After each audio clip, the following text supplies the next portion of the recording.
खेलकुद महासङ्घका वरिष्ठ उपाध्यक्षज्यूहरू, उपमहासचिवज्यूहरू, सचिवज्यूहरू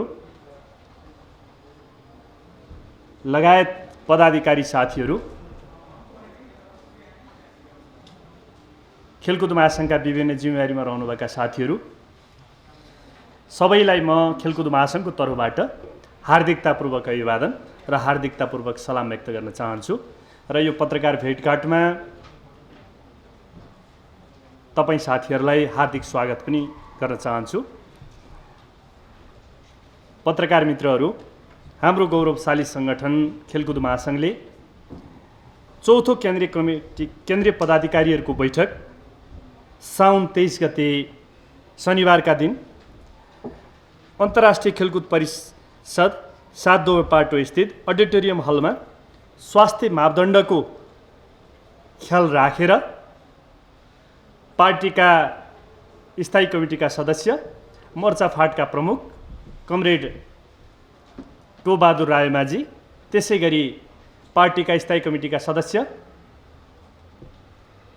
कमरेड प्रदीप ग्यावालीको विशेष उपस्थितिमा इन्चार्ज कमरेड दावा तामाङ लगायतका नेताहरूको सम्बोधनसहित सम्पन्न गरेको छ।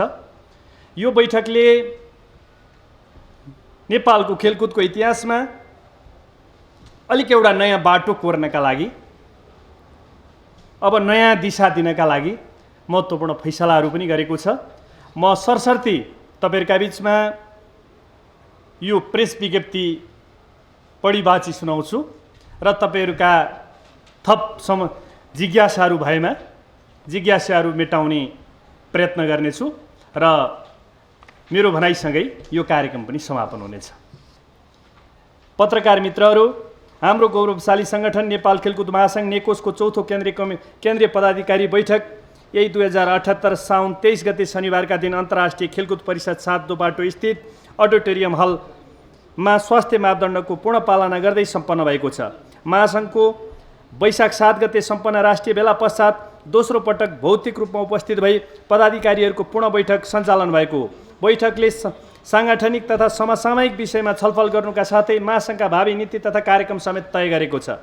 पत्रकार मित्रहरू, नेपाल खेलकुद महासङ्घ लगातार खेल क्षेत्र, सामाजिक सेवा तथा समसामयिक राजनीतिका विविध मुद्दाहरूमा आफूलाई केन्द्रित गर्दै विभिन्न कार्यक्रम सञ्चालन गरिरहेको यहाँहरूलाई जानकारी नै छ। खेलकुद क्षेत्रलाई राजनीतिको मूल प्रवाहमा ल्याई खेलकुद क्षेत्रका अनेकन समस्यालाई पहिचान गर्नुका साथै यसको दिगो समाधान गर्ने र समग्र खेलकुद क्षेत्रको व्यावसायिक विकास तथा वृद्धिका लागि खेलकुद महासङ्घ सदैव तत्पर रहेको छ। मित्रहरू, कोभिडको दोस्रो भेरिएन्टको असरको प्रभावलाई कम गर्दै हामी सामाजिक जीवनलाई सामान्यकरण गर्नका लागि सहज होस् भन्ने उद्देश्यले महासङ्घले गत वैशाख 24 गतेदेखि नेकोसको आह्वान कोभिड नोभिड भन्ने मूल नाराका साथ विशेष राष्ट्रिय अभियानको थालनी गरेको थियो। महासङ्घका वरिष्ठ उपाध्यक्ष परशुराम बस्नेतले संयोजन गर्नुभएको उक्त अभियानले हालसम्म 77 जिल्लैभरि नै mask, sanitiser, face shield, PPE set, thermal gun, oximeter, gloves लगायतका स्वास्थ्य सामग्री वितरण गरेको छ। विशेष गरी फ्रन्टलाइनमा खटिएका र कार्य सम्पादन गरिरहेका ट्राफिक प्रहरी, पत्रकार, बन्द सत्रमा प्रशिक्षणरत खेलाडीहरू, प्रशिक्षक तथा व्यवस्थापकहरूलाई पहिलो प्राथमिकतामा राखी महासङ्घले सामग्रीहरू वितरण गरेको। बढ्दो मनसुनको प्रभावले विभिन्न जिल्लामा बाढी, पहिरो जस्ता प्राकृतिक प्रकोपबाट हुन गएको क्षतिलाई मध्यनजर गर्दै महासङ्घले सिन्धुपाल्चोकमा 2 ट्रक तथा मनाङमा 1 हेलिकप्टर, खाद्यान्न, लत्ता, कडपल्ला लगायतका सामग्री वितरण गर्ने कार्य समेत गरेको छ।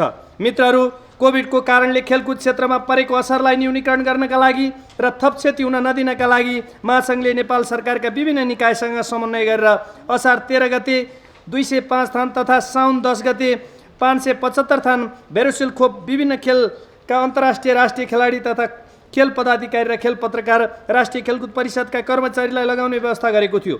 यस कार्यले खेलाडी तथा खेल क्षेत्रका व्यक्तिको मनोबल समेत उच्च बनाएको छ। मित्रहरू, कोभिडको दोस्रो भेरिएन्टको असरका कारण राज्यद्वारा गरेका लकडाउनलाई पूर्ण पालना गरी आफ्नो घरमा सीमित रहेका खेलाडी तथा खेलकर्मी र समग्र महासङ्घका पदाधिकारी समेतलाई राष्ट्रिय तथा अन्तर्राष्ट्रिय खेलकुदको आयाम, नेपालमा खेलकुदको विकासक्रम, खेल मनोविज्ञान तथा यसका महत्त्वका साथै खेलकुदमा राजनीतिको अवसरका सन्दर्भमा महासङ्घले महासचिव मेघराज पौडेलको संयोजकत्वमा गत जेठ 2 गतेदेखि 8 गतेसम्म मदन आश्रित स्मृति दिवसको सन्दर्भमा सप्ताहव्यापी प्रशिक्षण कार्यक्रम समेत सफलतापूर्वक सञ्चालन गरेको थियो। त्यसै गरी तत्कालीन सरकारको नीति कार्यक्रम तथा बजेटमा समेत महासङ्घले पेश गरेका महत्त्वपूर्ण मागहरूलाई सम्बोधन गर्ने काम भएको छ। साथै प्रदेश सरकार तथा स्थानीय पालिका स्तरमा समेत खेलकुदको विकास तथा विस्तारमा सहयोग पुर्याउने उद्देश्यले महासङ्घले 200 भन्दा बढी स्थानीय खेलकुद प्रतियोगिता तथा प्रशिक्षणको कार्यक्रमका लागि बजेट विनियोजनमा प्रस्ताव पेश गरेको छ। मदन भण्डारी फाउन्डेसनको सहकार्यमा महासङ्घले असार 24 देखि 26 गतेसम्म खेलकुद तथा पत्रकारितामा चासो दिने विभिन्न 37 जना प्रतिनिधिहरूलाई 2 दिने आधारभूत सञ्चारसिप कार्यशाला गोष्ठी समेत सञ्चालन गरेको छ। मित्रहरू, साउन 23 गते सम्पन्न राष्ट्रिय पदाधिकारीहरूको चौथो बैठकले विभिन्न राजनीतिक ती लगायतका धेरै कार्यक्रमहरू हामीले गरेका छौँ जुन कुरा उल्लेख भएको छैन। महत्त्वपूर्ण कुरा, ट्रमा सेन्टर र खेलकुद परिषदलाई हामीले आफ्नै पहलमा खेलाडीहरू खेल खेल्दा खेल्दै घाइते भयो भने निःशुल्क उपचार गर्ने कुरामा हाम्रो रोभरमा त्यो एउटा सम्झौता सम्पन्न भएका छ। धेरै कुराहरू हामीले यहाँ जुन कोट गरेका छैनौँ, यो हिसाबले गर्दा यहाँ त्यो सम्भव पनि थिएन। केही हाम्रो फेरिस्त मात्रै यहाँ तपाईँहरूका बिचमा राखेका हौँ। मित्रहरू, साउन 23 गते सम्पन्न पदाधिकारीको चौथो बैठकले विभिन्न राजनीतिक, साङ्गठनिक तथा समसामयिक सन्दर्भमा छलफल गरी ड्याय बमोजिमका भावी कार्ययोजना समेत निर्माण गरेको छ। 7वटै प्रदेशका अतिरिक्त खेल घनत्वलाई मध्यनजर गर्दै उपत्यका विशेष कमिटी 77 जिल्ला 7 महानगरपालिकामा इन्चार्ज तथा सहइन्चार्ज सहित 20वटा विभागका प्रमुख तथा उपप्रमुखको कार्यविभाजन गरिएको छ। त्यसै गरी असोज 2-3 गते केन्द्रीय कमिटीको विस्तारित बैठक गर्ने निर्णय भएको छ। मङ्सिर 14 गते महासङ्घको स्थापना दिवसको सन्दर्भमा खेल जागरणका लागि बृहत मेचीकाली अभियानको आयोजना गरिनेछ, जसको सुरुवात पूर्वको काँकडीभिटाबाट पूर्व प्रधानमन्त्री तथा नेकपा एमालेका अध्यक्ष केपी शर्मा ओलीले समुद्घाटन गर्नुहुनेछ। उक्त अभियानको विस्तृत अध्ययन पश्चात पूर्ण जानकारी गराइनेछ, जसको संयोजनको लागि एउटा समिति समेत निर्माण भएको छ कमरेड परशुराम बस्नेतको नेतृत्वमा। साथै प्रदेशबाट 8 प्रदेशबाट पनि साथीहरूलाई त्यो जिम्मा दिएको छ र हामी विशेष अभियानका रूपमा हामीले सबै स्पोर्ट्सहरूमा खेलको चाहिँ मेचीबाट यो कार्यक्रमको प्रारम्भ हुनेछ। लाखौँ जनताहरू यसमा सहभागी हुनेछन्, खेलकर्मीहरू सहभागी हुनेछन्। खेलका विभिन्न आयामका बारेमा हामी छलफल र बहसहरू सञ्चालन गर्नेछौँ। यसरी मेचीबाट चाहिँ महाकालीसम्म यो हाम्रो खेलको अभियान र एउटा खेलको जागरणको प्रारम्भ हुनेछ र खेललाई विशेष प्रायोरिटीमा राख्नका लागि हामीले यो खालको अभियान सञ्चालन गर्ने हामीले फैसला गरेका छौँ। त्यसै गरी मित्रहरू, भदौ मसान्तभित्र सबै प्रदेश, जिल्ला तथा स्थानीय पालिकाका कमिटीको भेला सम्पन्न गरिनेछ। विभिन्न खेलकुद प्रतियोगिता, प्रशिक्षण कार्यक्रम तथा छलफल गोष्ठीको आयोजनाका लागि भदौ मसान्तभित्र स्थान तथा मिति सार्वजनिक गरिनेछ।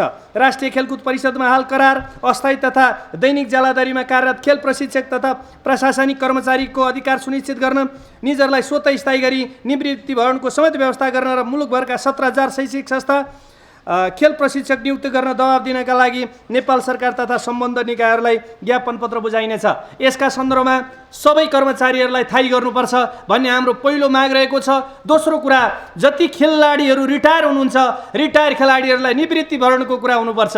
जो थाहै मात्रै होइन, खेल जीवनभरि मान्छे खेल खेल्छ, रिटायर भएपछि उपचार नपाउने जुन परिस्थिति छ त्यसको अन्त्य हुनुपर्छ। त्यसका लागि खेल जीवनबाट रिटायर भएका, राखेपबाट होइन, खेल जीवनबाट रिटायर भएका हरेक खेलाडीहरूको चाहिँ निवृत्ति भरण होस् भन्ने कुरा यसपालि हामीले उठाएका छौँ र यो मुद्दालाई हामी सशक्त रूपमा लिएर जानेछौँ। त्यसै गरी 17,000 खेल संस्थानहरू, 17,000 चाहिँ शैक्षिक संस्थाहरूमा खेल प्रशिक्षक नियुक्ति गर्नका लागि हामीले भनेका छौँ। त्यति मात्रै होइन, हामीले अर्को कुरा पनि गरेका छौँ। जति पनि सरकारी तथा गैर सरकारी र विभिन्न संस्थानहरू छन् त्यहाँ चाहिँ खेलको क्षेत्रबाट त्यहाँ पनि प्रशिक्षक नियुक्ति गर्न सकिन्छ, रोजगारी सिर्जना गर्न सकिन्छ, त्यहाँ पनि सिर्जना गर्ने वातावरण बनाइयोस् र सरकारले त्यो खालको नीति बनाओस् भन्ने पनि हाम्रो माग छ। यस हिसाबले कुनै पनि खेलाडी कुनै पनि ठाउँमा बेरोजगार हुनु नपरोस्। कसरी रोजगारी सिर्जना गर्न सकिन्छ, तर खेलाडीहरूलाई बेरोजगार बनाउन सरकारले पाउँदैन। रोजगारी दिनुपर्छ। हरेक खेलाडीको घरमा नानी, केटाकेटी, श्रीमती भोकै हुने, जिन्दगीभरि उसले खेल खेल्छ, दिनभरि खेल खेल्छ, बेलुका नानी केटाकेटी भोकै भएर के खाने भन्ने दिनको अन्त्य हुनुपर्छ। त्यसका लागि सरकारले चाहिँ न्यूनतम 5% सरकारले चाहिँ बजेट विनियोजन गर्दाखेरि बजेट विनियोजन गर्ने कुरा भयो भने मात्रै यो कुरा चाहिँ एक खालको खेलमा बजेटको कुरालाई पनि अब हामीले त्यो पनि अभियानका रूपमा लिएर जानेछौँ। कति कुरा हामीले यहाँ कोट गरेका छैनौँ, तर त्यो कुरा पनि हाम्रो विशेष माग रहनेछ। त्यसै गरी समसामयिक राष्ट्रिय तथा अन्तर्राष्ट्रिय प्रस्तावहरूका सन्दर्भमा हालै सम्पन्न टोकियो ओलम्पिकमा राष्ट्रको तर्फबाट प्रतिनिधित्व गर्दै उत्कृष्ट प्रदर्शन गर्ने सम्पूर्ण खेलाडीहरूलाई महासङ्घले हार्दिक आभारसहित धन्यवाद व्यक्त गर्दछ।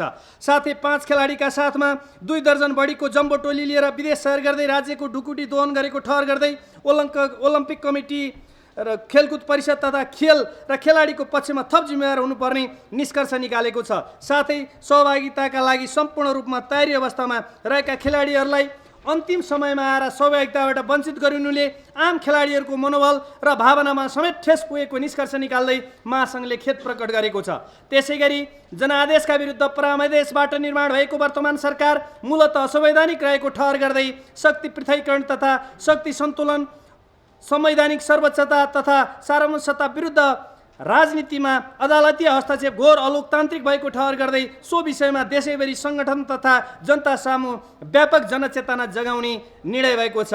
त्यसै गरी वर्तमान सरकारले हालै भूमि समस्या समाधान आयोग विघटन गरेर स्वत सरकार आम नेपाली जनता, मजदुर, किसान तथा भूमिहीनहरूको विपक्षमा रहेको कुरा आफैले प्रमाणित गरेको छ। त्यो कारणले तत्काल यसको पुनर्बहाली गर्न र भूमिहीन र सुकुम्बासीको पक्षमा यो सरकार छैन भन्ने कुरा हाम्रो ठम्याइ छ। यद्यपि यो कुरालाई पुनर्बहाली भएन भने देशभरि भएका आन्दोलनहरू, भूमिहीन र सुकुम्बासीहरूका आन्दोलनहरू हाम्रो सोलिडारिटी छ र हामी पनि त्यसलाई साथ दिनेछौँ भन्ने कुरो सुकुम्बासी र भूमिहीनहरूलाई साथमा छौँ, खेलकुद महासङ्घ साथमा छ र नेपाली खेलकुद खेलाडीहरू साथमा छन् भन्ने कुरा हाम्रो ठम्याइरहेको छ। त्यसै गरी स्थानीय तहलाई प्रदेश मात्र ल्याउने निर्णय गरिनु संहिता र संविधान विपरीत रहेको ठहर यो हाम्रो बैठकले गरेको छ। त्यसै गरी भारतीय सीमा सुरक्षा बल एसएसबीका एक जवानद्वारा तुइनबाट नदी पार गर्दै गर्दा तुइन काटी नेपाली युवा जयसिंह धामी बेपत्ता भएको दर्दनाक घटनाको तत्काल छानबिन गरी सत्य तथ्य सार्वजनिक गरी दोषीलाई हदैसम्मको कारबाही गरी पीडित परिवारलाई यथाशक्य क्षतिपूर्ति दियोस् भन्ने हाम्रो माग रहेको छ। त्यसै गरी अघिल्लो सरकारले लगभग व्यवस्थापन गरिसकेको कोभिड विरुद्धको भ्याक्सिन व्यवस्थापन गर्ने कार्यलाई तत्काल व्यवस्थित ढङ्गले सञ्चालन गर्ने महासङ्घले नेपाल सरकारलाई ध्यान आकृष्ट गरेको छ। साथमा आवश्यकता परेमा हामीले स्वयंसेवकको के सहयोग गर्नुपर्छ, हामी यो भ्याक्सिनको सन्दर्भमा हामी स्वयंसेवकको रूपमा पनि सहयोग गर्न तयार छौँ। तर भ्याक्सिन हरेकको अधिकार हो र हरेकलाई तत्काल भ्याक्सिन लगाइयोस् र चाहिँ कोही पनि कोभिडका कारणले पर्ने दिनको अन्त्य होस् भन्ने कुरा हाम्रो बैठकले निर्णय गरेको छ। त्यसै गरी प्रधानमन्त्रीको नियुक्ति हुनासाथ ललिता निवास प्रकरणमा आरोपित फरार अभियुक्तलाई रातारात सामान्य धरोटीमा सफाई दिनु, कर्मचारी सडुवा बढुवा लगायतमा चलखेल गर्नुले सरकारको विश्वसनीयतामा गम्भीर आँच पुगेको महासङ्घको ठहर छ। त्यसै गरी यो सरकार भ्रष्टाचारीहरूको व्यथितिको कुशासनको प्रारम्भ यो सरकारले गरेको छ भन्ने हाम्रो ठम्याइरहेको छ। यस हिसाबले योतिर सरकार लाग्यो भने भ्रष्टाचारका विरुद्धमा, व्यथितिका विरुद्धमा र यो सबै खाले चाहिँ कुशासनका विरुद्धमा खेलकुद महासङ्घ सडकमा आउने र त्यसका विरुद्धमा पनि खेलकुद महासङ्घ रहने कुरा यो बैठकले ठम्याइरहेको छ। ठिक त्यसै गरी बहुविवादित एमसीसी सम्झौताका कतिपय प्रावधानहरू संविधानसँग बाजिएका तथा राष्ट्रिय हित, स्वाधीनता र सार्वभौमसत्ता विरुद्ध रहेको परिप्रेक्ष्यमा संसदमा टेबुलै नगरी यथास्थितिमा पास गर्न खोजिनु घोर आपत्तिजनक राष्ट्रघाती कदम रहेको महासङ्घको ठहर छ। एमसीसीमा रहेका राष्ट्रघाती कदमहरू संशोधन हुनुपर्छ र मात्रै पास हुनुपर्छ भन्ने हाम्रो साझा ठम्याइरहेको छ। हिजो प्रतिपक्षमा हुँदा ठुलो स्वरमा एमसीसीका विरोध गर्ने साथीहरू आज विरोध गरिराख्नु भएको छैन र उहाँहरूको मुखमा पट्टी बाँधिरहेको छ। त्यो भएकोले एमसीसीका सन्दर्भमा जे राष्ट्रघाती प्रावधानहरू छन् त्यो खारेज गरेर यसलाई पास गर्नुपर्छ, यथास्थितिमा पास गर्ने कुरा हामीलाई मान्य हुँदैन भन्ने कुरा पनि यो बैठकले ठहर गरेको छ। त्यसै गरी आफ्नो पार्टी तथा अध्यक्ष विरुद्ध निरन्तर विस्मरण गर्ने, कम्फर्टेबल सरकार बनाउन पार्टी निर्माण निर्णय विरुद्ध उभिने, कम्युनिस्ट आन्दोलनलाई नि समाप्त पार्ने गरी पार्टी आचरण र अनुशासन विपरीतका हदैसम्मका हरकत गर्ने माधव नेपाल लगायतका त्यो जो यो राष्ट्र एक खालको चाहिँ नि विद्रोही भन्दा पनि विद्रोही पनि होइन, उहाँहरू गद्दार समूह भनेर धेरैले भनिरहेको परिप्रेक्ष्यमा तत्काल उहाँहरूले आत्मआलोचना गरी पार्टी र मतदाता सामु माफी माग्दै सचिएर आउन आग्रह गर्दै नेकपा एमाले पार्टीलाई एकताबद्ध बनाई अघि बढ्ने वातावरण निर्माण गर्न सम्बन्धित सबैलाई यो बैठकले जोरदार माग गरेको छ। रमेश पौडेल अध्यक्ष भनेर हामीले चाहिँ नि यो तपाईँहरूका बिचमा विज्ञप्ति कोही युवा सङ्घमा होला, विगतमा भयौँ होला, कलेज पढ्दा म अनेरा सुब्युमा पनि थिएँ, विद्यार्थी पनि थिएँ, अलिक ठुलो भएपछि युवा सङ्घमा पनि भएँ। तपाईँहरू जस्तै साथीहरूलाई ज्ञान होस्, म कुनै बेला पत्रकारिता पनि गर्थेँ, प्रेस चौतारीमा पनि थिएँ।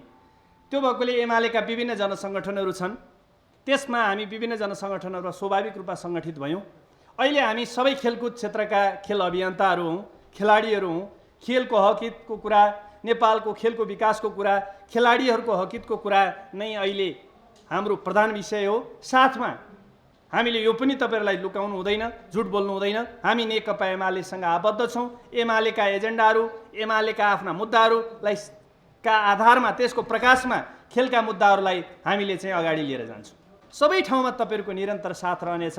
तपाईँ हामी खेल पत्रकारहरू, पत्रकार साथीहरू र खेलकुद महासङ्घ हातमा हात र काँधमा काँध मिलाएर अगाडि बढ्नेछ भन्ने विश्वासका साथ आजको पत्रकार भेटघाट कार्यक्रम समाप्त भएको छ र हामी चियापान गर्नेछौँ। चिया खाएर गइदिनु हुनेछ भन्ने विश्वासका साथ सबै साथीहरूलाई, हाम्रा पदाधिकारीहरू र पत्रकारहरू सबै साथीहरूलाई धेरै धेरै धन्यवाद।